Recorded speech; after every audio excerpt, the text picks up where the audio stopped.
বিধানসভায় মমতার ছবির দাম নিয়ে মান্নানের কটাক্ষ নিয়ে তীব্র বাদানুবাদ। বিস্তারিত জানবো এই মুহূর্তে আমাদের সঙ্গে রয়েছেন আমাদের প্রতিনিধি বিতনু চট্টোপাধ্যায়। বিতনু, ঠিক কি জানা যাচ্ছে ব্যাপারে? দেখো, আজকে বিধানসভায় রাজ্যপালের বক্তব্যের উপর যে শেষ দিনের আলোচনা চলছিল, সেখানে শেষ বক্তা ছিলেন মুখ্যমন্ত্রী।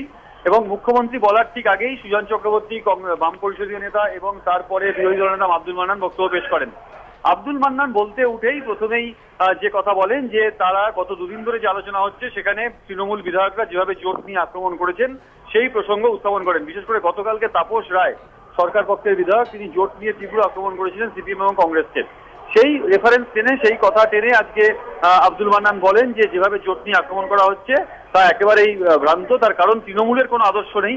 তৃণমূল একবার কখনো কংগ্রেসের সঙ্গে, কখনো বিজেপির সঙ্গে নানান সময় নানান রকম জোট করেছে।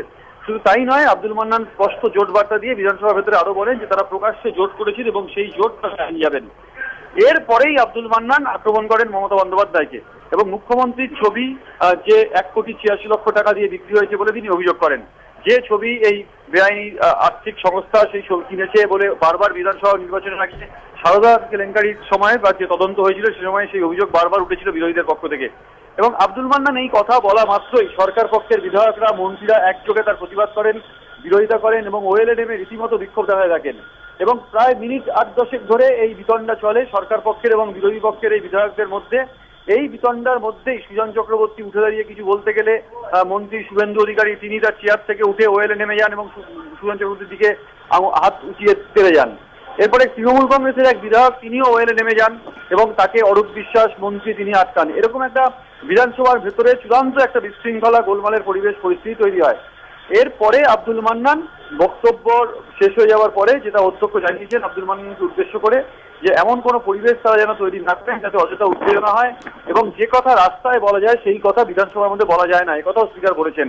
এবং এরপরেই বক্তব্য পেশ করতে ওঠেন মমতা বন্দ্যোপাধ্যায় এবং মুখ্যমন্ত্রী বক্তব্য পেশ করতে গিয়ে প্রথমেই তিনি তার যে জোটের তার কংগ্রেস এবং বিজেপির সঙ্গে বারবার তৃণমূল কংগ্রেস যে জোট করেছিল তাই নিয়ে যে অভিযোগ করেছিলেন আব্দুল মান্নান তাতে সাফাই দিতে গিয়ে মুখ্যমন্ত্রী যেটা বক্তব্য যে বিজেপির সঙ্গে তারা কোনো জোট করেননি। তিনি বলেন, মমতা বন্দ্যোপাধ্যায় বলেন যে আমরা বিজেপির সঙ্গে কোনো জোট করিনি, আমরা এনডিএর শরিক ছিলাম এবং এনডিএ যে সরকার গঠন হয়েছিল সেই এনডিএ সরকারে কমন মিনিমাম প্রোগ্রামের উপর দাঁড়িয়ে তৃণমূল কংগ্রেস তার শরিক হয়েছিল।